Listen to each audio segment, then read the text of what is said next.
Hello, hello. Hi, Iman. Hi Dana, how are you? I'm good, alhamdulillah. How about you? Good, good. Unfortunately, I collapsed a couple of days ago. What happened? بصي عكيت شوية في الأكل Mm. for a day or two. Mm. وبعدين you know that يعني I'm going through my mom's diagnosis وكده I know that I'm very stressed, and then I had this colon pain hitting my back, like crazy pain, and I went to the ER. This was in the past few days? Yes, yes, yes. Okay. This was it was on Saturday night, yeah. Okay. The pain started من الجمعة. I ate salmon steak quite late on Thursday night. Mm. وبرضو within the week I ate a burger. Mm. Um, بس يعني I started the pain cycle started on Friday, and then I completely collapsed on Saturday. And Is this I'm trying. when you say pain cycle, so it's you know the routine, this has happened before. بتحبس بروب بس يعني لا يعني the repetition of this has been الحمد لله been يعني ما بقاش يتكرر كتير. Mm. بس this time it was very bad بصراحة. And I'm what happens when you go to the hospital? I'm curious. And they fill me with painkillers يعني that's what they do. بصي طبعا هما they the first thing that they suspect is that there's intestinal obstruction والحاجات دي ف they clear this out. Okay. بس فبيعملوا تحاليل وأشعة وكده وبعدين they give me بقى all sort of painkillers, and I've been on off I've been off medications بقالي almost 3 weeks. Yeah. طبعا I'm completely drugged to say the least يعني بس today I'm picking up alhamdulillah. I started with my lemon water. I'm having my juice, so I'm trying to go back يعني. Salamtek. الله يسلم الله يسلم. Uh, also out of curiosity, had they not given you painkillers, how long does the pain typically last? Like, let's say from the onset, you waiting, maybe thinking it's not going to be that bad, to where you think, okay, no, this is bad. I need to go to the hospital, to where it peaks and then finally tapers off. Do you have any idea of a time frame for that? بصي uh, يعني it lasted almost 6 hours, right? And but I was in unbearable pain, and Right. that's why I went to the ER. Yeah. It took me at least 4 to 6 hours Okay. staying home, taking a couple of pills, Yeah. and then nothing is working. But I mean, there is a certain, like, throughout the past few weeks, there is a certain level of pain that I could manage without medicine, and I do my oil mix and stuff like that. Yeah. That happened, and I was managing. Yeah. This particular pain, when it hits, it's a burning pain in my back. Mm. This is typically how I get my colon pain. This is where I completely lose it بصراحة. Okay. All right. The body is always responding, right? It's Yeah. not, there's no mistake here. So as I've gone through this much milder. And as you know, I typically don't go to doctors and hospitals. When it happens that I say, take me to the emergency room now, you know it's really bad. So I've had this one particular experience. My colon also triggered, it was right after a vacation. So there's always a cause and effect, always. So it is so painful, it is unbearable, as you say, but once it passes, it's really important for us to focus on the cause. We experience the effect sometimes to the degree that we forget what happened leading up to it, to the extent that you might, and then you kind of might forget the pain and then think, well, let me go do this again. I'm having fun. I'm tired, whatever it is. So, and it might take several times for you to sort of, for it to really register that this cause and effect is not something I want to repeat. So you're learning, the learning point for you here is to write this down in your diary. And this is still fresh in your mind. I mean, I can hear in your voice how how drugged you are. Like you are not okay today. You want to remember this. Your body is simply giving you the feedback about what was going into it that is not serving it. So make sure you are tracking this in your diary because in a month or 2 months or 3 months, you won't remember it. I promise you, you won't remember it. And you're going to think, oh, it's okay. Let me have another burger, maybe followed by something else, maybe followed by something else. And then all of a sudden, oh, inshallah, never again. But if it does happen, you will find yourself in the same situation, wishing and praying to God that you hadn't done it and regretting it. So right now your body's giving you a very clear signal. And you said that even, leading up to this incident, you were having little tiny pains that you could manage, which were showing us that your colon is responding and it's healing. Yeah. So it is, and we're going to get to the emotional eating today. So I want you to also, once we talk about that today, think about, was there an emotional trigger? And you mentioned your mother, and you're going through a stressful period with your mother. So, and generally for everybody at this point in the program, if you're going through any cravings, and this is why we talk about emotional eating a few weeks in, because physiologically we've cleared the physical biochemical addictions. If you've been following the program, if you started on time, I know some of you are starting later. If you started with us on time and you went through the process and you went through eliminating the caffeine and the processed sugars and everything, and you did your first 9-day cycle, even if you, after the 9 days, let's pretend we're not working together after the 9 days. All you need to do is one 9-day cycle to clear the physical biochemical addictions. They're gone. It actually takes even less time than that. It takes about 5 days to clear any addiction from the body. So your caffeine addictions, your sugar addictions, your protein addiction, it can also be an addiction, your junk food addiction, your salty addictions, all of those are gone by day 9, by the first 9-day cycle. Anything that happens after that, either you've re-triggered it by bringing in one of the foods that we removed. So you've re-triggered the biochemical addiction. So that's very clear. If you haven't, then everything that's happening now in terms of needing certain foods or wanting certain foods is purely emotional. And we're going to talk about that today. So for you, Iman, definitely track to what extent it was emotional, to what extent you needed something that suppresses an uncomfortable emotion, to what extent you needed just comfort. There was something happening in your life, you weren't able to find comfort for it. And so you went to this, maybe even knowing this is what self-sabotage is all about, right? Maybe even knowing that potentially you could trigger a colon cycle, a colon crisis, as you call it, but the emotional need was so strong. This is a great learning curve. As painful as it was, it is giving you a lot of feedback about your emotional state and how your physical and your emotional state are connected, and about how your body is going to respond physically to an emotional trigger and how the body never responds except correctly. All right, so let's get started with today's emotional eating class. You don't need, I had told you to bring a pen and paper. You don't need it just yet. For the first part, I want you all to just be very, very comfortable.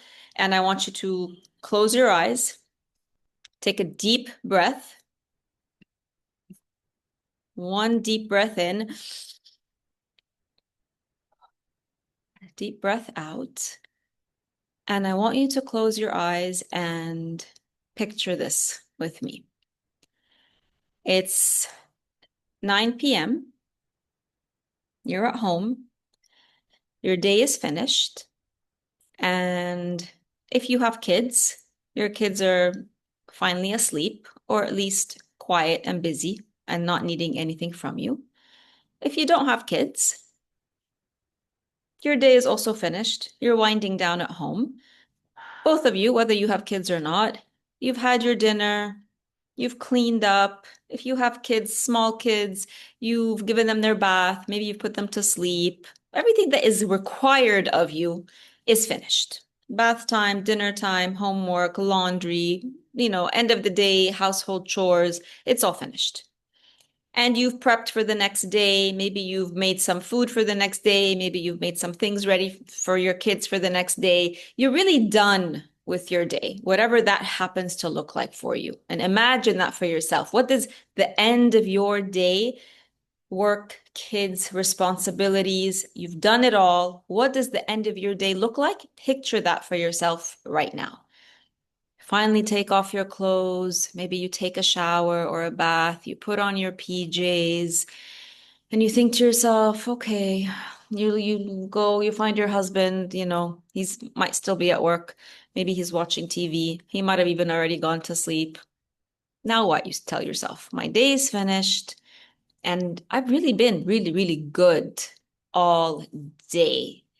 I even managed to not eat that croissant and that dessert when I went to have coffee with my friends. And maybe you're at the office and everybody at the office ordered KFC or shawarma or fulu ta'amiyya takeout, and you also said no to that. Instead, you took out your small salad with a little bit of oil, and you took out your half a cup of rice that you measured out in the morning. You took out your one piece of boiled chicken, and then when you came home, you had your one single fruit and a Greek yogurt for dinner, which is exactly what the diet plan hung up on your refrigerator door told you should eat today. You did it exactly. You followed the plan perfectly. You didn't even eat that leftover bite, which was such a tiny, tiny, tiny bite of a cheese sandwich that your son left behind on his plate. Even though you were dying to, and you kept telling yourself, it's such a small bite. I shouldn't throw bread away. What difference would this little bite make? But still, you threw it out and you were very, very, very good. But now it's quiet and you have nothing to do. And bedtime is still a few hours away. And you really don't know what to do with yourself. You scroll through Facebook, you scroll through Instagram, the same news, the same depressing news, the same posts, nothing to inspire you. So you go and you sit next to your husband. Maybe he's back and he's watching some TV, or you sit by yourself. Your husband's watching soccer or a show that you just can't imagine why anybody would want to watch it. So you get up because your husband wasn't paying any attention to you anyway. So you wander around your house. You pick up a few more stray socks. You pick up some books. You unload the dishwasher. And then you start to put the clean plates and cutlery away, prepping for tomorrow. And you think to yourself how tired you are. Just really tired. Or you're bored. Every day is the same, day in, day out. You're so fed up of your routine. So then you absentmindedly open the fridge. You're in the kitchen. And you're like, but I'm not really hungry. Or am I? But that cheese that you used to make your son's sandwich earlier is right there on the shelf in front of you, right next to the bread. Without even thinking, maybe even with a small sigh, you take them out and you decide you're going to make a small sandwich, a really, really small one. And you tell yourself, tomorrow I'll be back to my diet. I promise. You cut the cheese, you place it between the bread, you pop it in the microwave, and you listen to the cheese as it sizzles and melts. And then you remember, oh, it would go really well with this melted cheese sandwich? Cucumber. So you go to this, take the sandwich out of the microwave and you let it cool for a little bit. You wash and chop the cucumber, and you can smell that familiar aroma of the melted cheese mixed with the bread. And before you've even eaten it, that scent alone calms you down and fills you with more excitement than you've had the whole past week. And you didn't even realize you needed calming down, or that you actually hadn't had any excitement in so long. You don't even sit down to eat. You take a bite of the sandwich, standing at your kitchen counter, relishing the moment of solitude and pure joy and comfort this sandwich gives you. And even as it calms you, your heart beats a little bit faster, how good it is. So you take another bite and another bite and another bite, and you stuff the cucumber in between so you get that perfect mix of tastes. And gosh, it feels so good. And then you feel so good. So good, you want another one. You tell yourself, you know what? I've had one already. What difference will having another one make? What's done is done. And anyway, the bread and cheese are still there on the counter. You never put them back. So you make another sandwich and relish the same sensations all over again. And you feel so much better, happy even. But just as quickly, the guilt sets in. You put everything back in the fridge really quickly and look around and say, did anyone see that I broke my diet? It's okay, you say, it's okay. Tomorrow, you tell yourself, tomorrow I'm back on track. Open your eyes, ladies. Who can relate to this? Does this sound familiar? Maybe it's not the cheese. Maybe it's a chocolate late at night. Maybe it's a delivery late at night. Maybe it's a bag of chips late at night. Who can relate to this on any level? Put it in the chat. Iman, me, Nada, me.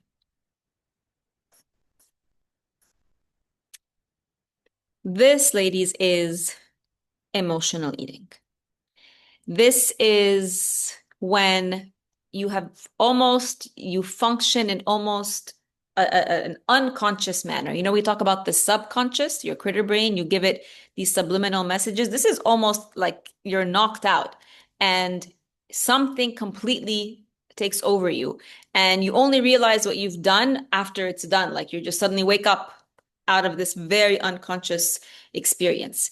And this is what emotional eating is. Typically, it's binging, comes out of the blue on something that is processed carbohydrate rich, so not just carbohydrates, so it's not fruits and vegetables, it's a processed carbohydrate rich, sugar rich comfort food. And then it's mindless, right? You have no idea. You just get caught up in the moment. You're not aware of what really you're eating or how much you're eating, or, it's just about that instant sensation in the moment. And the only thing you might be aware of is you're doing it because that moment that you're doing it in, you're feeling some kind of, you're soothing yourself. You're feeling something that's relaxing, something that's pleasing, or something that's a reward that you haven't had that sensation, or you haven't been able to grab that sensation from something else, but you know that when you go to your comfort food, it's a guaranteed return, guaranteed sensation of relief, of pleasure, of soothing, of a reward. I've been really, really, it's been such a bad day. I deserve this. And it's temporary. And you know it's temporary. And even though you know it's temporary, you go back to it time and time again, because that feeling of relief that you get, that release that you get, the pleasure that you get is missing. You're not connecting that it's missing from your life.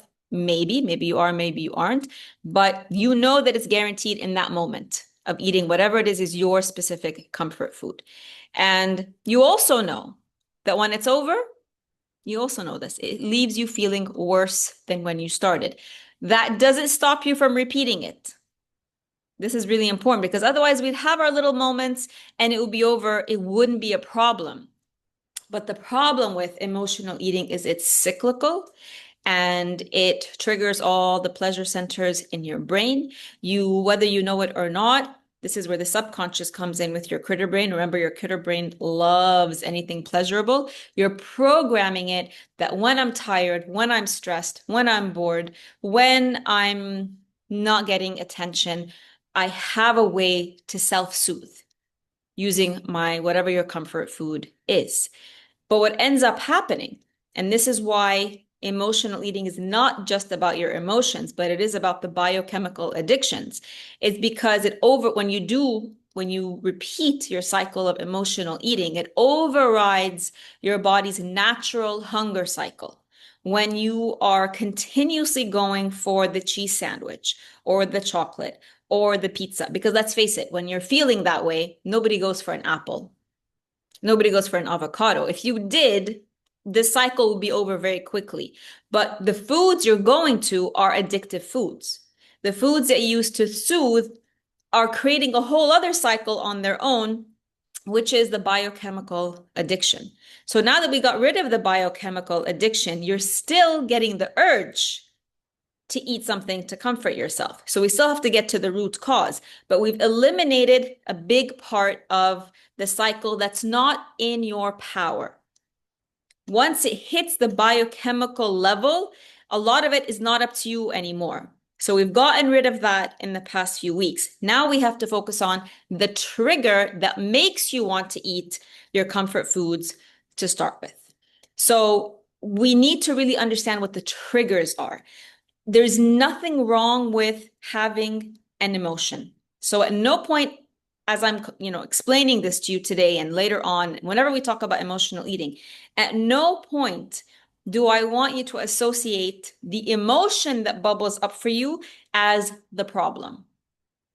There isn't a single emotion, even though we might categorize emotions as, the more positive, productive emotions versus the more negative, less productive emotions. Those are just labels. But every single emotion, and there is an emotional scale I will share with you, even the ones at the lowest end of the scale, like grief, and the highest one is joy, and everything in between. Every single emotion serves a purpose, and every single emotion is a messenger communicating with you about your emotional and mental state. In exactly the same way that we don't look at your physical symptoms and say this one's good and this one's bad. If you get bloating, if you have a colon issue that you end up going to the emergency room for, or if you're feeling energetic, those are still, they're very important. One is telling us, okay, something is not working for the colon. We have to pay attention. One is telling us something is working, and this is why I feel energetic. You have to pay attention to both. One is not better than the other one. And because life is cyclical, because life has its ebbs and flows, you cannot possibly ever be in a state of joy and thriving and happiness all the time. It's literally not possible. You have to have the ups and downs. You have to have the times in your life where you are bored, where you are tired, where you are sad. And it's because of those times where your body's giving you a signal to pay attention that then you work your way out and you get to be happy and joyful and thriving. But then life is cyclical. Life is going to throw you a curveball and you might find yourself back, mish might, you will. So the goal is not that you stop feeling the emotions that will lead you to emotional eating. The goal is to understand the triggers. And the goal is to understand how to process those emotions. The same way that we don't snuff out a colon flare-up. We don't just pretend like it didn't happen and take the pain medication and then move on and do nothing about it. Same way when you bubble up a feeling of resentment or grief or anger, what we've done is we have snuffed it down with food, typically with food, because they're very uncomfortable feelings that we don't want to feel, and we haven't been given the tools to process them. So why should we sit with an uncomfortable feeling? The same way that when you have a headache, you say, why should I sit with a headache? You take a Panadol to snuff it down. We do the same thing with our emotions. We've done that with physical symptoms. We do it with our emotional symptoms. You're learning now for both cases, there are reasons. There's reasons for the physical discomfort and there's reasons for the emotional discomfort. So you have to understand that when you are looking at emotional triggers, you are looking at symptoms, emotional symptoms that are uncomfortable.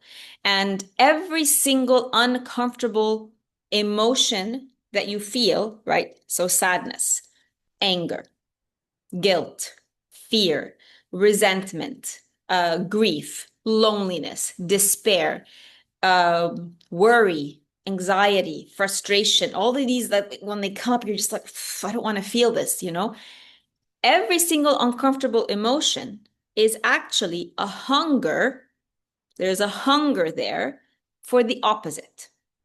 So what you're actually hungry for is that instead of being sad, you want to be happy. Instead of being ignored, you want to be accepted. Instead of feeling despair, you want to feel inspired. Instead of feeling disconnected, you want to feel connected. and so on and so forth. You want to feel excitement and freedom. You don't want to feel hopelessness and disappointment. They're uncomfortable emotions. Nobody wants to sit with despair. Nobody wants to sit with sadness. But we've never been taught ever how to sit with the uncomfortable emotion, or how to fulfill our emotional needs, or how to be given a safe space to express them. And as women, especially, and this is not a Middle Eastern thing or a cultural thing, it's across the board, across the world. We've all been taught to be, the good girl, and good girls don't complain. Good girls don't make demands. Good girls don't get angry, or else they're too demanding, or they're too bossy. So whenever we feel these very natural feelings come up, you want to express anger, you want to cry a lot, you find another way to do it because you're worried about the reaction you might get potentially. You're worried about somebody not understanding you. You're worried about being rejected for how you're feeling. So what do? We have to find other ways to avoid the discomfort and fill the gaps that we're not able to process openly. So what do we end up doing? We eat. You eat because you want to be rid of this present discomfort, of this present current emotion, right? You don't want to feel alone. You don't want to feel like you don't have companionship. You don't want to feel like there's any kind of rejection. You don't want to feel sad. And you don't want to be reminded, right, that when you feel sad, it's because you're missing joy. You don't want to be reminded that if you are constantly unsupported, that you're alone. Nobody wants to be reminded of those things. But how do you deal with it? If especially you have something that's ongoing in your life and you don't have the tools to understand yourself, you don't have the tools to change your situation, and you're continuously, let's say you feel unseen, continuously you have daily frustrations in your routine. If you're somebody who's continuously anxious or continuously worrying instead of feeling safe, imagine you just can't feel safe day in, day out, right? Or you have, expectations of the people around you to say certain things, to help you with certain things, but they don't. So you're constantly feeling disappointed, even though you give and give and give and give of yourself.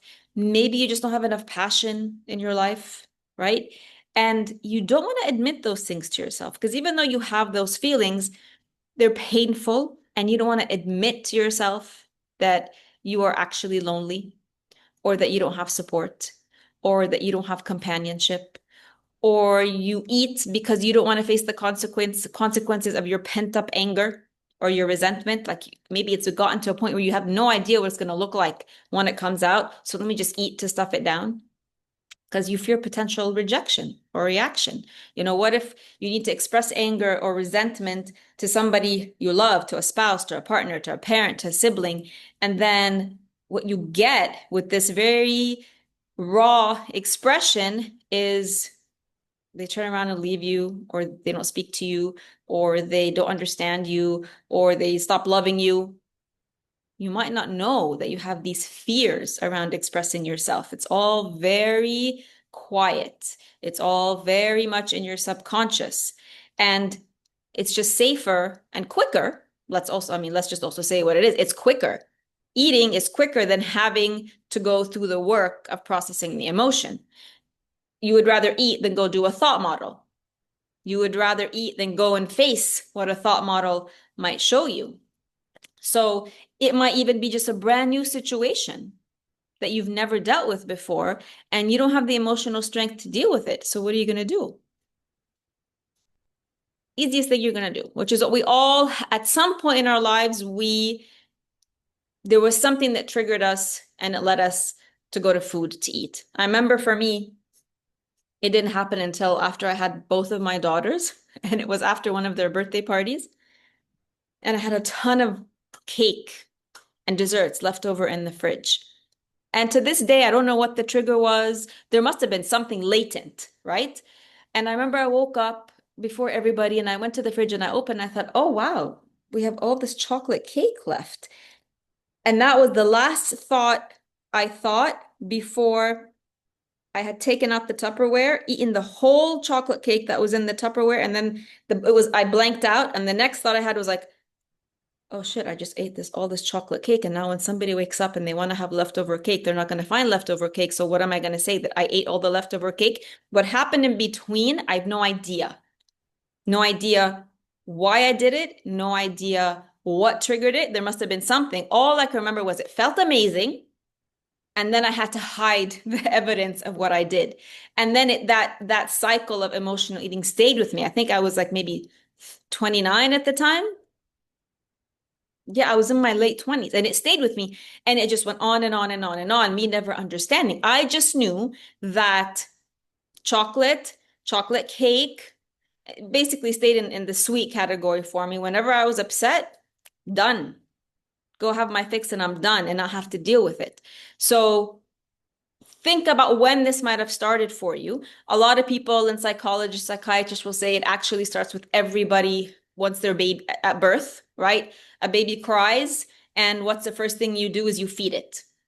It cries, you give it breast milk or you give it a bottle. As it gets older, it cries and you give it food to soothe it. So maybe it's something that we're just programmed with from birth. And as we get older, instead of sort of being weaned off of that and start to be taught our intellectual abilities around it and start to understand our emotions, we're taught that all of these emotions just we don't want to see them. Unless you're happy, unless you're joyful, unless you're optimistic, unless you're, all of these things, we don't want to see it. So everybody to some extent suppresses those emotions, has them in private, and finds some way to deal with the present discomfort. Because we've learned that they're uncomfortable and we shouldn't have them. So we learn to find a way to eliminate that discomfort quickly, and we do it with food. How many of you can relate to this? Put it in the chat. And which emotions for you specifically? Loneliness, lack of connection, lack of support, grief, despair, worry, anxiety, anger, loneliness, lack of connection, irritation, hopelessness. Jihad, when I'm feeling down or lonely or anxious, anxiety and fear, disappointment from expectations. And the thing is, how this can also work is that, you can be faced regularly with the loneliness, or you can be faced with the anxiety, or you can be faced with the fear. It's not every single time that you need to turn to food. Sometimes because you continuously suppress it, your body reaches a point where it's just so overloaded with this emotion that you're not processing, and then it hits you all of a sudden out of the blue and you need to manage it somehow. So it is very much in your control, so much so, just like all your physical symptoms, to understand where they're coming from. And we're going to get to that now. To understand the root cause and to understand to what extent it is your responsibility. When you're afraid, when you are worried, when you are anxious, when you are disappointed from expectations, it is up to you to reframe that. It is up to you to look to the root cause and to fix the root cause. So this is where you need your pen and paper. Take out your pen and paper. We're going to do a little exercise now to start to pinpoint where your root cause might be. We're not going to solve your emotional eating in today's class or ever. So also, I want to reiterate this. Not because you're going to start to learn about your emotional triggers and the root cause, does it mean that you are going to be 100% free of emotional eating or finding comfort in food. And that's not the goal of this. At some point in your life, you will always look to food for comfort. I think that's just natural. What we are trying to overcome is the regular pattern, the routine of your emotional eating. Because when you're in a cycle of it, this is when it impacts your physical health. And this is what, is a huge factor in whatever symptoms you've got. And it impacts your emotional health. So what we want to do is make sure the same way that, you're eating and you're eating clean and you're detoxing and you're getting rid of all your physical symptoms and they're cleared, but then every once in a while you go and have a burger, nobody's going to be 100% clean 100% of the time. The same thing happens with emotional eating. So at no point in this process do I want you to feel any pressure that you are never going to have an emotional experience that you might not know how to process, that in the moment, even if you do know how to process, you just don't have the bandwidth to process. So you do want the comfort of the food. That's 100% okay. And that's 100% human. So differentiate between understanding your emotions, learning how to process them, and it being a part of your identity. Because a lot of you right now will say, I'm an emotional eater. No, you're not. You are not an emotional eater. And don't identify as an emotional eater. You are a human being who has emotional experiences, and those emotional experiences that you might not have the tools to process will then lead you potentially to finding comfort in food. That's what you are. You are not an emotional eater. So if that's something you keep telling yourself, even out loud, or maybe you say it jokingly to people, I'm such an emotional eater, remove that sentence from your identity and start to think of it in a smarter way, in a way that is more empowering. I'm a human being. And the same way, like we always say this to people who have a diagnosed condition, right? People really identify with their autoimmune, or they really identify with your, I am diabetic. No, you're not.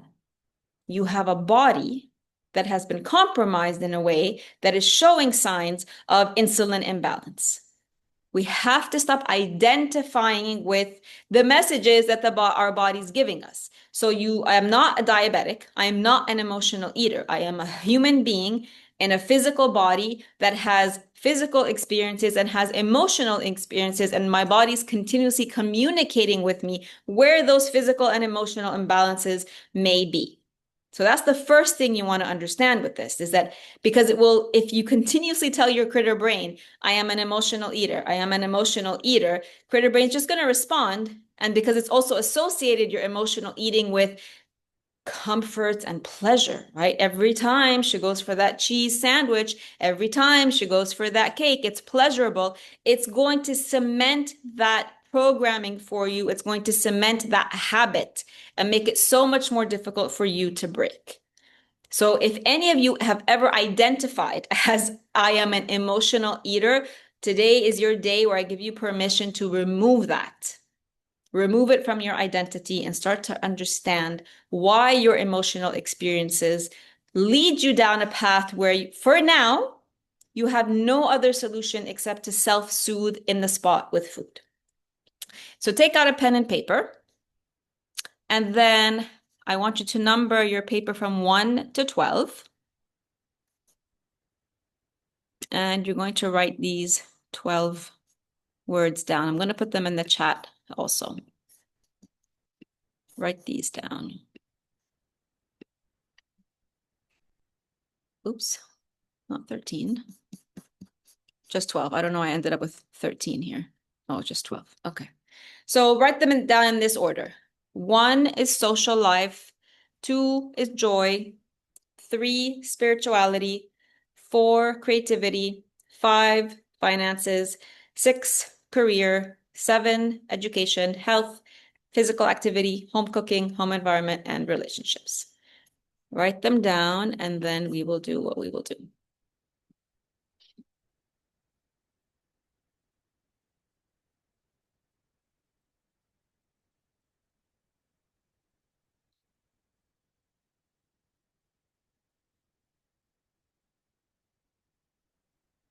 All right, so here's what we're going to do. For each category, I'm going to walk you through each one. For each category, I want you to think about it, and I'll give you some prompts for how to think about it. And on a scale of 1 to 10, with 1 being the lowest and 10 being the highest, I want you to rate each category based on how satisfied you are with this part of your life. There is no right or wrong.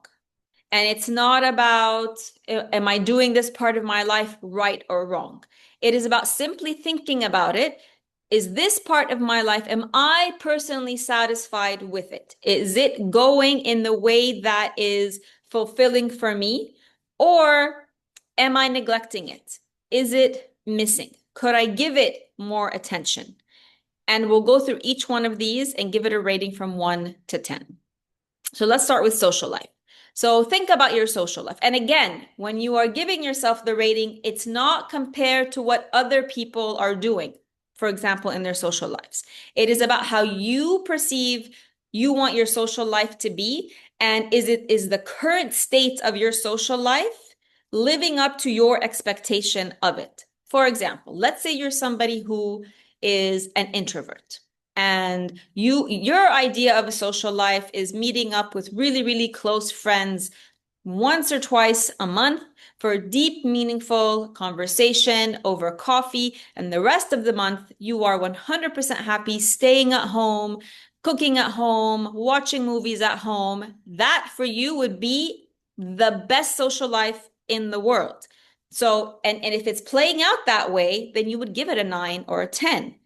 If you're an introvert and this is your dream of a social life, but because of your spouse who might be an extrovert, because of all your friends who love to go out every single weekend and maybe they're putting pressure on you, instead of spending more time at home and having meaningful few outings that are very meaningful with friends, you find yourself having to go out every single weekend, having to go out on a Friday for coffee and then brunch and then dinner and maybe a couple times during the week as well. And you're doing it out of obligation and you have this filled social life, but that's not really what you want, then you are going to give this a 1. Not because you happen to be doing something the way it should be done means you give it a high rate. You need to look at it and is it playing out the way you want it to play out currently or not? So for social life, do that. Are you happy with the amount of socializing that you want to do without being pressured? Are you satisfied with the kind of friends that you have? Or do you have a lot of acquaintances that you see all the time, but they're not really friends? Maybe you only want to focus on a few friends, but you don't have them. Maybe you haven't invested enough time to create a few really close friendships. And then when you do, maybe you have a few close friendships and you're too busy to even see them. So you are staying more at home and maybe you're a bit lazy, maybe you're a bit tired. You could be seeing people more and you'd like to, but you're not. So think of where you are in whichever way you want to socialize and give that a rating.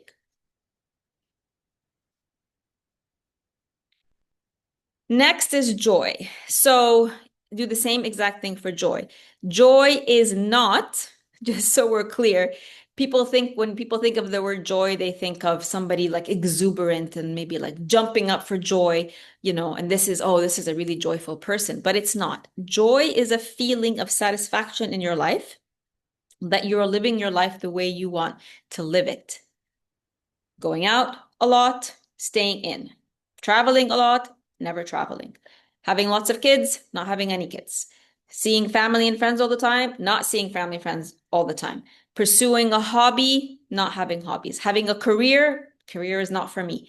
What is it that creates that feeling of settled satisfaction in your life? Because that's what joy is. It's a settled satisfaction where you don't feel you're really missing out on anything. 1 is you have way too little of that feeling in your life, or 10 is you have a lot of that feeling in your life. Spirituality is next. So spirituality is not necessarily, although it could be, about religion. Spirituality, and it's not for me to tell you how to practice your religion, but spirituality is, in general, do you have a belief in a higher power that you lean on? In whichever way that works for you. And to what extent does this higher power exist in your life? Whether there's an actual practice around it or not. So maybe for you, spirituality is a combination of believing in a higher power, leaning on a higher power, plus the actual practice. And for you, that's the ideal that you work for. So you rate where you are based on that ideal. Maybe you don't have enough of it in your life. Maybe you do all the practices, but maybe it kind of feels routine or just kind of feels like something that you do, but actually you don't have the strong grounding belief. Maybe it's not enough. Maybe you could have more of that belief. Maybe you have the belief, but you don't have enough of the practice. Maybe you want to bring the two together. Whatever it is for you that defines grounding in terms of faith in a higher power, that's how you rate yourself. Next is creativity. So creativity is not about you, it's not in the traditional sense of do you have an innate creative talent. So it's not like do you draw or do you paint or do you write? It's not about that. If you do, that's great. But if you don't, it doesn't mean you're not being creative. So it's about when we say, are you creative, whether you're actually able to paint or draw or write or do something in the traditional sense of creativity, it's about, do you allow creativity into all parts of your life? So maybe you allow it in the way that you dress. Maybe you allow it in the way that you decorate your home. Maybe you allow it in the simple things like how you set your table every day. Maybe it's how you set up your kitchen so that when you go in and cook, it feels inviting, it feels inspiring. Maybe it's about the way that you entertain, maybe the way that you host, maybe way that you like to organize things. So it is about allowing a creative chip in your mind to operate in the mundane. So, but if you obviously also have a creative innate power, then you also give yourself a scale on that as well. Finances. Are you happy with your financial situation? Whatever it is. It's not about having a lot of money. It's not about having too little money. It's about whatever the situation is. Do you feel comfortable in it? Or do you stay up awake at night worried? Potentially, maybe about where the next paycheck is coming from or how you're going to cover your bills. How do you actually feel about your financials? Not in comparison to other people, not in comparison to how others are living their lives with their money, but about your own personal situation.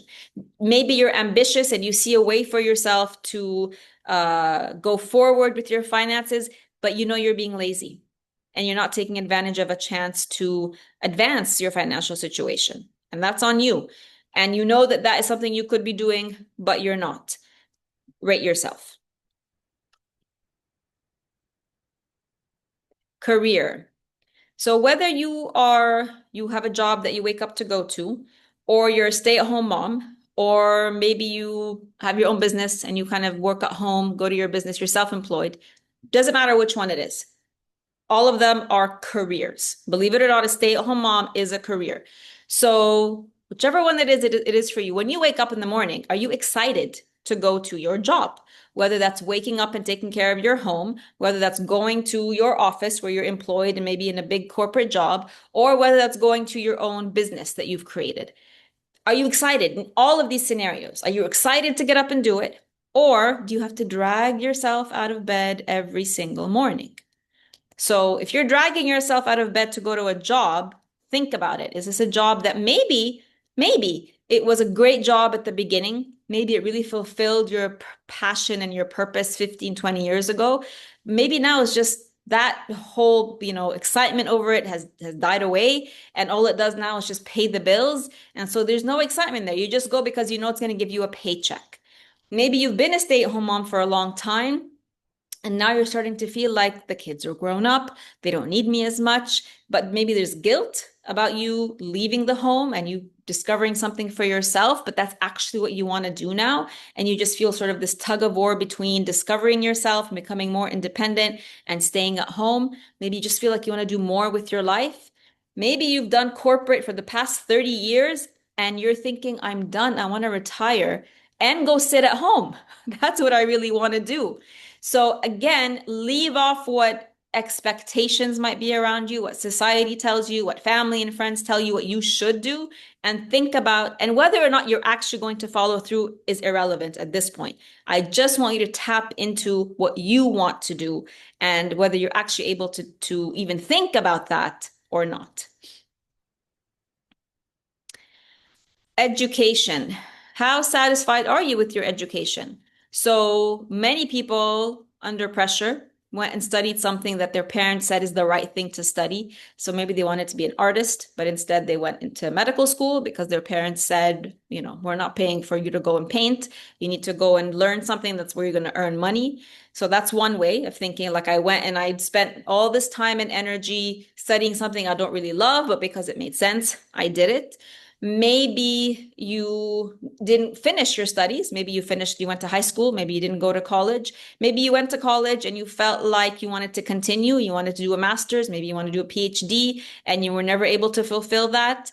Maybe you just feel now at an older age, you'd like to go back, maybe and study something different. Are you able to do that? Are you even able to think about that? So rate that according to those criteria. Number 8 is health. So we are working on your health right now, but still think about it. How is your health? It's a work in progress currently, but do you feel that you're getting to where you want to be? And think about the why that you wrote about at the beginning of this program. So if your why is to be off medications, if your why is to be energetic, if it's to not be a burden, is to be able to grow older without the typical, what's considered normal diseases and the packet of medications. Like, what is your why? And are you currently on your way to that? Physical activity. Do you move every day? Our bodies were meant to move, and they were meant to move a lot. We were never meant to sit on a chair all day or on a couch all day. This one tends to be on the lower side for a lot of people because even if you're doing a workout 1 hour a day, that's technically not enough. We are meant to move around the house. If you're a housewife, do things around the house, move up and down. We're meant to carry our groceries. We're meant to walk. We're meant to come. We're meant to go. The majority of people wake up in the morning, drive somewhere, get to the office, sit in a chair for 8 hours, drive back home, sitting, get home, sit on the couch and watch TV. Maybe go for an hour's walk, maybe do an hour's workout. That is technically not enough. So rate yourself. Number 10 is home cooking. So again, hopefully for most of you, this is also transforming now. So do you mostly eat at home? And even if you weren't eating the way we're eating on the plan, but were you eating at home at least home cooked meals made with ingredients that you've bought? Knowing what you're putting into the food, knowing that you are choosing, it doesn't matter healthy or not healthy, but you're not living on takeout. You're not living on going out every single day. You're not living on processed foods. You're not living on foods made in restaurants that you don't know how they were made, right? Or packaged foods made in a factory. On what level can you rate your home cooking? Number 11 is home environment. So think about your home. Do you love your home? Is it comfortable? Is it tidy? Is it organized? Or is it cluttered? Maybe outdated? Maybe it's just messy everywhere. When you're outside of your home and it's time to come home, do you sort of walk in and maybe avoid a whole section and just go to your favorite spot, which is just one favorite spot, because it's just messy and tidy, you don't want to deal with it? And then beyond the physical, does your home feel warm? Does it feel inviting? Does it feel safe? Or does it feel cold, unsafe, uninviting? Doesn't mean you can't change it, but rate it on what you feel about it today. And finally, your relationships. And this is a big one for women. Are your primary relationships, so your relationships with your spouse, your parents, your siblings, your best friends, are these relationships mutually supportive? So, meaning that you get as much as you give. Are you the one who's always giving, giving, giving, supporting, supporting, supporting, taking care of, the one who's on speed dial, who's always there, thinking of all the others, while everybody else is, you're kind of optional. They'll support you when they have the time. They'll respond to your calls if, it's, convenient for them. For the most part, how do those relationships rate for you? Give this a rating. So these are what we call these are, you might have seen this somewhere. This is called, usually you see it in a circular diagram. It's called the circle of life. And these are the main categories of what we call primary foods. So what we learned in nutrition school is that there's two types of food that you eat. There's primary food and secondary food. Secondary food is what you feed the physical. Anything you eat. Doesn't matter if it's optimally healthy or not, celery, apples, or burgers, or pizza, or salad, anything that goes physically inside your body, that's called secondary food. It feeds the physical. All of these are called primary foods because these are the foods that feed your soul. And they're categorized as primary. They're more important than the foods that actually feed you physically, because when one of these areas is you're not giving it enough attention, whether you're aware of this or not, okay? When one of these areas is depleted, when one of these areas there's a void in it, whether you are aware of it or not, subconsciously you will fill this void of one or more of these primary foods with secondary food. So this is why I told you at some point that you could be eating the best plant in the world. You could be eating all the celery juice in the world. You could be eating all the broccoli in the world. But if your primary foods, these, are also not fulfilled, no matter how much celery and broccoli you eat, you will not be emotionally and physically balanced. And you will continuously find yourself in a situation where you go to the burger, you go to the pizza, you go to the chocolate to fill a void for one of these primary foods. So we have to address, these are your emotional triggers. This is why you go for the burger or the pizza, the chocolate, because either you really want to be with friends and you don't give it enough time, or you're pressured to be with friends and you don't want to be and you don't know how to say no. So you just go to the outing and stuff your face with food instead of staying home when that's what you really wanted to do. Or your finances are not where you want them to be. You see an opportunity for you to fix it, but you're afraid of taking chances. You don't want to, so you stay stuck. Or relationships, biggest one, right? You're struggling with your spouse, with your siblings, with your parents, with your friends, continuously giving and overgiving and not getting in return. You don't know how to express that. It builds up resentment in you. It builds up anger in you. It builds up loneliness in you. And you don't know how to express that. You don't know how to process that. So what's the easiest thing to do is to eat.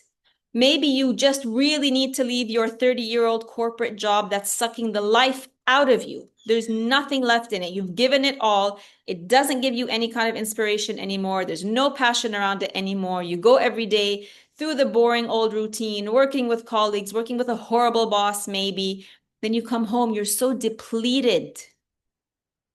What do?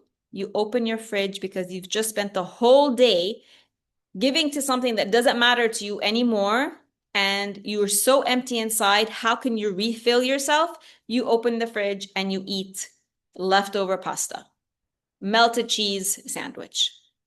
So this is going to be very different for all of you. This is the way that you start to get really, really empowered in understanding where your emotional triggers come from. You might not even have known or realized or recognized where these emotional triggers are coming from. This might be for some of you the first time you actually look at these categories and actually think, okay, I'm completely being taken advantage of in my relationships. I never move my body. And if you don't move, the body's going to give you a signal where it's hungry for movement, but you're going to read that signal as hungry for junk. You're going to think, you know what? I've never allowed any kind of creativity in my life. I'm so by the book that I never invite something different and beautiful. I do everything the way it's supposed to be. Maybe I should let go a little bit. Maybe you think to yourself, you know what? I really am miserable in this job.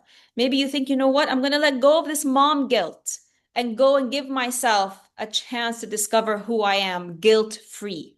So it could be a combination of all of these. And you might find yourself as you rate all of these, that there could be a good chunk of them because everything is related, right? Just like the physical, if you have an issue with your thyroid, it could, also show in your reproductive system. It could also show that you have a cortisol issue. It's all connected.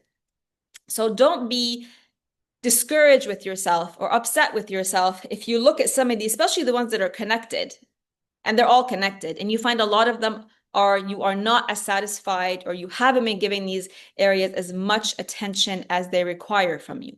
Don't use this practice as, don't let it, become something that makes you sad and depressed about your life. Use it to bring up your awareness around what needs attention in your life, not only to improve your quality of life in any one of these categories, but then sort of a light bulb moment is like, oh my God, this is why I turn to the chocolate. This is why I turn to the burgers. It is so incredibly important to become so aware of these. And you're not going to, once you become aware, you're not going to solve or improve every single one of these areas at the same time. As you go through this, and this is what we can do in the group together, I want you to see which one is the lowest one. Typically, out of all the ones that are low, look at the 3 or 4 lowest ones and think about which one that if you were to give it attention now, you make a decision to wake up and like, right, my career is not where I want it to be. Whatever way that looks for you. Is that the thing that's going to make the biggest difference to you now to have it transformed? So once you have this awareness around the ratings, the next thing to think about is which one, because your critter brain is not gonna be on board if you decide, okay, I'm gonna fix my social life and my spirituality, and I'm gonna work out for 3 hours a day, and I'm gonna fix my relationships all at once. The critter brain is gonna freak out because we know that's what it does. So I want you to choose one area where your gut is telling you, if I focus on this area first, this will make the biggest difference for me in my life. And then we can work together in the group. I can coach you around how to start to transform this area in your life. All right? And then again, this is where the thought model comes in, right? Because these are your feelings about what thoughts that you're having around these situations. So it goes back, everything works together hand in hand. You've identified feelings, you've identified the circumstances, so these would be considered circumstances, and then you have the tools to go through and start to transform them. Iman, wow, this is so overwhelming. So Iman, this is a thought. And what you're doing now without realizing is you're giving your critter brain the thought or the instruction that transforming this is overwhelming. So what is your critter brain going to do? Remember, it just likes comfort, it likes pleasure, it likes to avoid pain, it likes to conserve energy. So when you tell it something, oh my God, my social life, the joy, the health, the physical activity, oh my God, this is so overwhelming, critter brain's gonna be like, yeah, you're right. Let's just stay where we are. You're right, it's too overwhelming. So first thing for you to do, Iman, is what's another thought you can have about what we just did? And you can use the same words. This is so, but instead of overwhelming, what's another word you can plug in there that will give your critter brain incentive and not shut the critter brain down? Nada, nothing about love, intimacy. That goes under the relationship category, Nada, right? So the relationship can be your intimate relationship with a spouse, love, or it can be, a sibling relationship. It can be the relationship with your parents, can be the relationship with your friends. So you can rate it. You can see which one you want. You can give separate ratings to each one of those if that works for you. Or you can just focus on, right, for me, relationship equals love and intimacy, and rate it that way. Jahan, I need help with physical activity. So once you identify the category that you feel will make the biggest difference for you to start with, post it on the group, Jahan, and then I will start coaching you on the group anytime starting today onwards. This goes for all of you. Got it. And for Iman, it could be that this is a good way to know where to focus most. Yeah. Take today to think about this a little bit, because you're going to have more than one that's on a lower rating.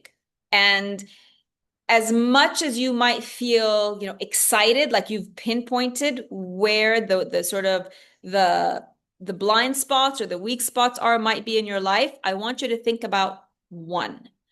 If you've gone through something recently, and especially since we've started this program, and it's not a biochemical addiction and you felt you had to go for something, see if then now you can sort of backtrack and think about, right, I went and ate this because actually on this day, I was experiencing a void or a lack in one of these areas. So start also to backtrack because all of this is raising your awareness around how you react.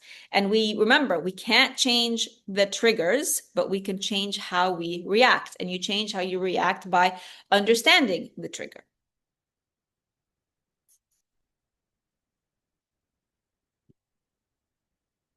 Anybody have any questions about this?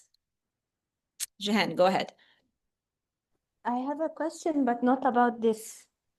Okay, let's make sure if there's no questions about this, then we can open it up for general questions. Does anybody have any questions about this specifically? Yes, Dana, I have a question, please. Yeah. Okay, so we're supposed to pick the lowest one, or should we choose from the lowest three, for example, the one that we feel like choosing, or Exactly. I'm a bit Yeah. sorry? Let's say for which are the ones that had the lowest rating for you, Jahan?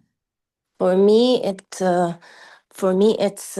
physical activity by far is the lowest one, Okay. and then there's finances and creativity. Okay. So it's either going to come to you really quickly, just intuitively out of those three, which is the one that would, if you were to implement changes in it today, would have the most impact on you the quickest. If you're not sure, take tonight to think about it. But you want to. Yeah, I think I'm already feeling like physical activity. If I move, it would generate more creativity and it would help with other things. I'm already feeling it. Then that's it. Okay, thank you. All right, thanks. You're welcome. Anybody else have a question on this? Otherwise, let's open it up to any general question about detoxing, health, the process, all of it. All right, Jahan, go ahead. Dana, I've been ill at home for a week now. Yeah. So I've managed to eat clean with a lot of vegetables and fruits, mostly raw. Okay. بس I noticed إنه I'm hungry almost all the time. يعني no matter how much I eat, no matter even if I do snack before between meals as I used to do, but still I feel hungry a lot. And no matter how the portion, يعني even if I increase the portion, still برضو. But I'm noticing this and it's not the usual because be full the whole day, even having trouble to finish my lunch and my dinner. Now it's different. So Jahan, I don't know if anybody here knows, Jahan injured herself last week. So you haven't been able to go to work, correct? You are not moving. So if we look today at Yes. that category, what is missing in your life that you had before? Not a lot. So you're not moving? I'm not moving. So no movement. And spiritually also I'm not able because يعني just yesterday I resumed praying, but just today I resumed meditation for spiritually كمان. Okay. Not so good. So a lot of a couple of really big primary foods that you are not aware to what extent they fill you up on a daily basis are not there anymore for the past week. صح. Think about when we were little and remember when we used to go out. I mean, I think most of us here are from the generation that actually used to play outdoors for hours. I mean, I know Jahan is, maybe you ladies are a little bit younger. We used to go outside and play for hours, okay? Or even just think of a time when you were so into a project or something that you just loved doing where you lost track of time completely. And even just watch kids right now that go and play and you want them to come and eat and they don't want to eat. They're so happy, they're so fulfilled playing, they're so fulfilled filling their soul that the physical is secondary. Their soul is so filled up that they don't even think about physical food. They don't need it. And mothers go crazy. Come on, come home, come and eat. No, no, no, we want to stay outside and play because the soul is fulfilled. Mm. So anytime you take that away and you deplete the soul, there has to be something else. So we automatically look to the physical. So you right now, it's obviously out of your hands. You got injured, you're at home. You don't mean to stay at home. You don't mean to not move. You don't mean to not be, and at work you have, you're physically in a different space. You're working in a different way. You're focused in a different way. You're socializing with people on a daily basis. Maybe you leave your office, pick up a lunch and come back every day, right? You're living more. Right now you took all of that away because you have to heal. But the body still itches for being fed on a soul level. Your soul still wants to be fed that way. Temporarily, you're taking that away from it. So what else is going to make up for it? Food. Food.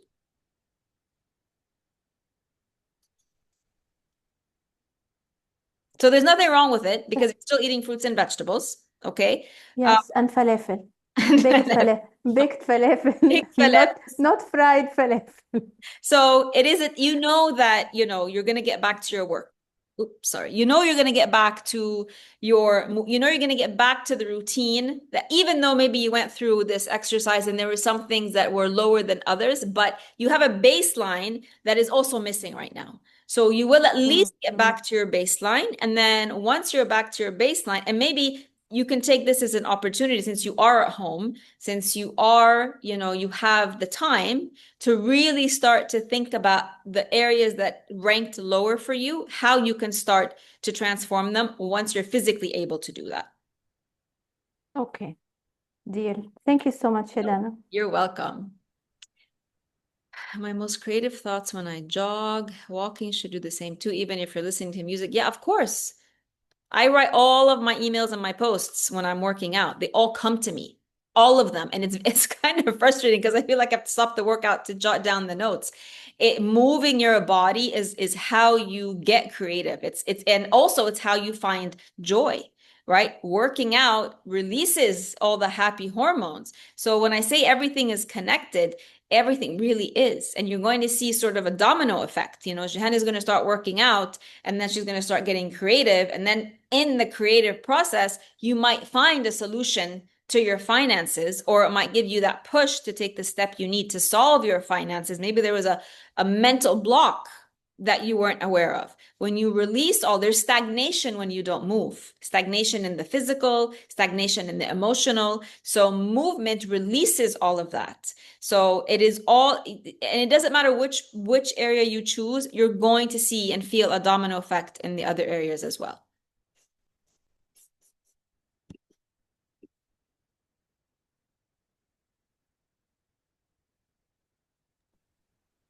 Dana, I have a confession. Please. I've been drinking coffee every day now for 3 to 4 days with coconut milk. Okay. Is that, can I continue to live, yani, is this okay? Or this is taking away a lot from the effectiveness? Because I feel good, yani.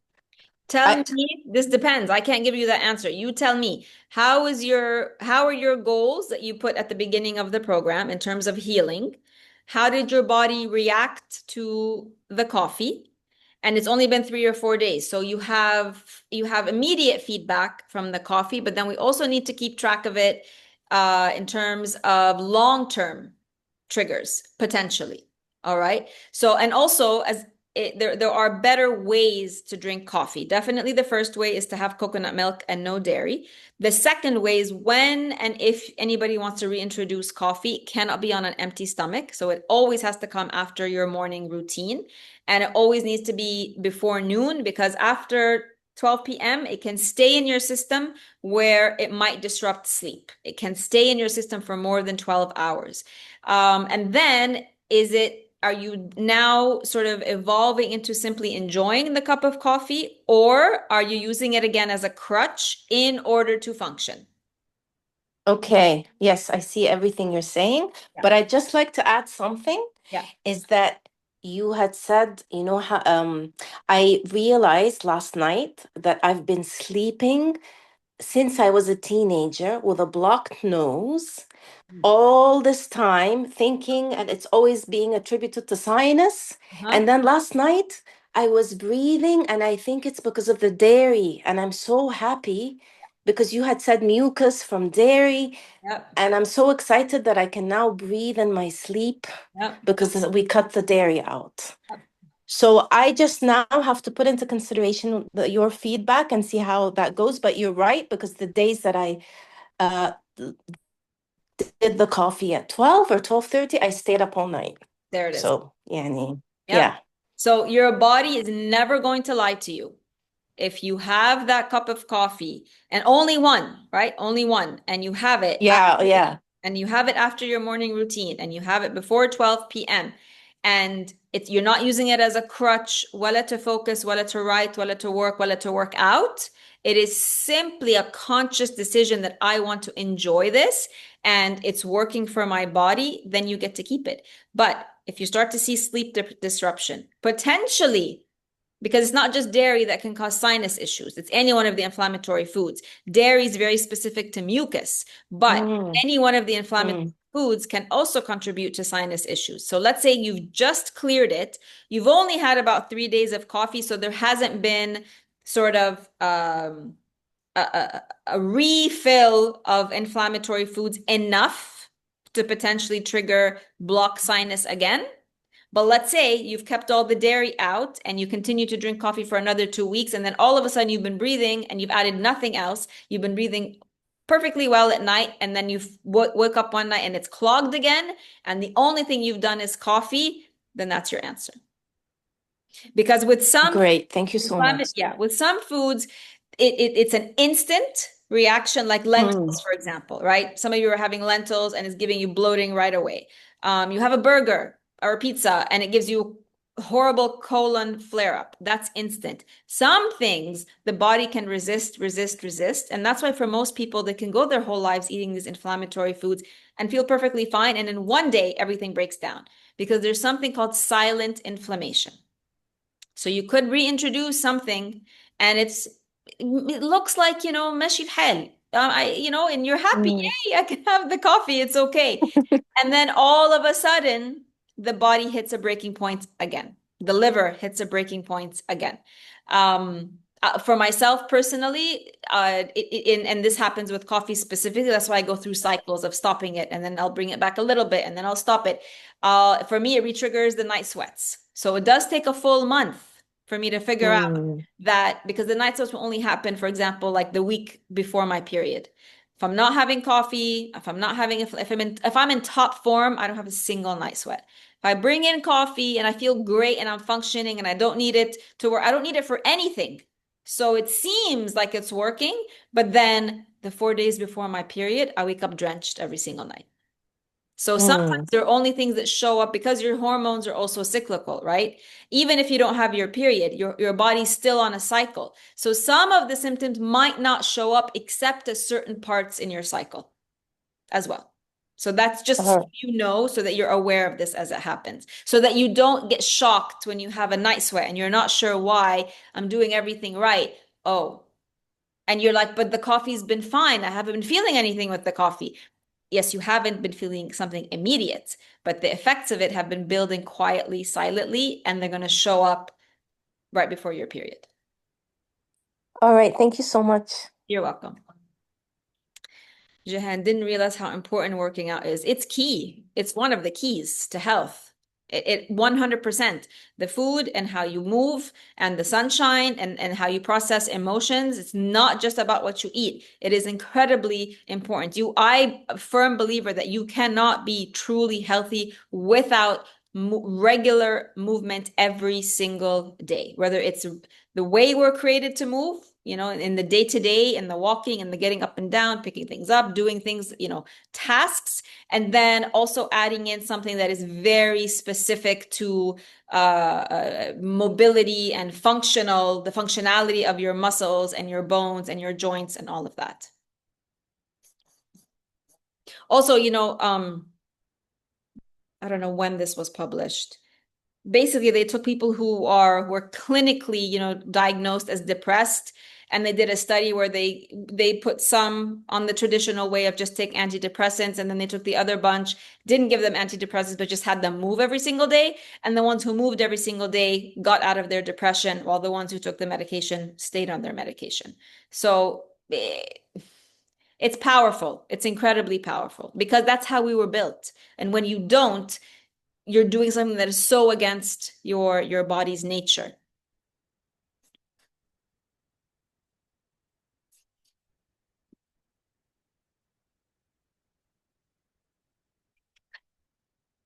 Any questions, ladies? Jihan, go ahead.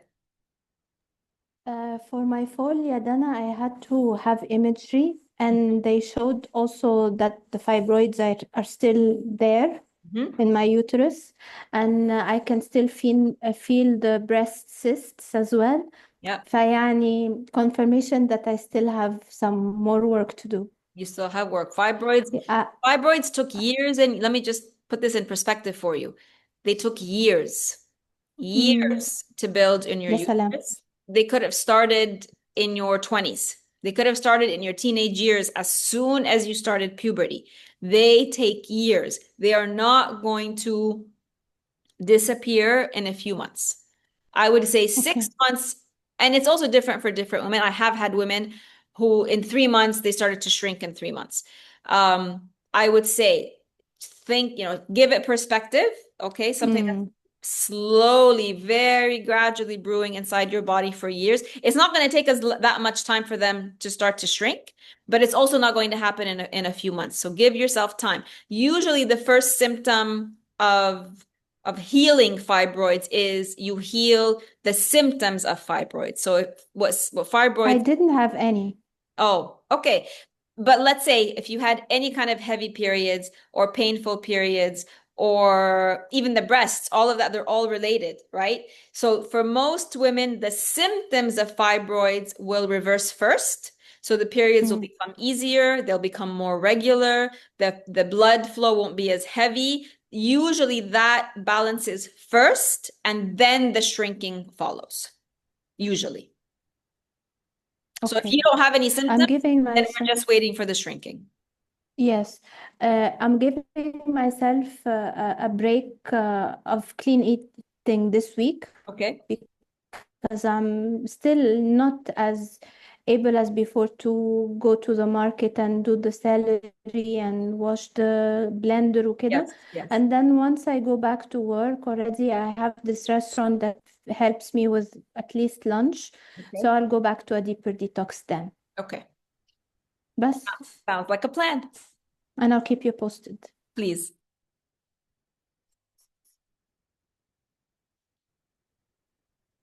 All right, ladies. I will see you again on Wednesday.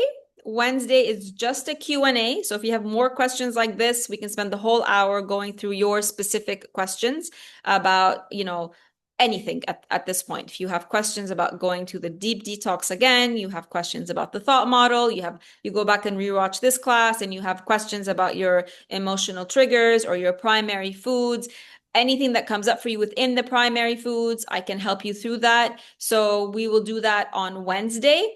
Monday is our last teaching class. So Monday we will talk about mindful eating, and then every single class after that will be just dedicated Q&A to any and all questions that you have that you need answered in order for you to become more empowered on this journey of self-healing. All right? You're welcome, Neda. So have a wonderful rest of your day. Think about your primary foods, which are the ones that are ranked lowest for you. And then once you've made that decision, put it on the group, and I can give you sort of prompt questions to help you think about how to move forward to begin to transform that area of your life. All right. Thank you, ladies. See you on Wednesday, inshallah. Can we still share our cues on the group? Yes, of course, always. That's a given. Anytime you want to do that, you need to do that. You put it on the group. All right. Bye, ladies.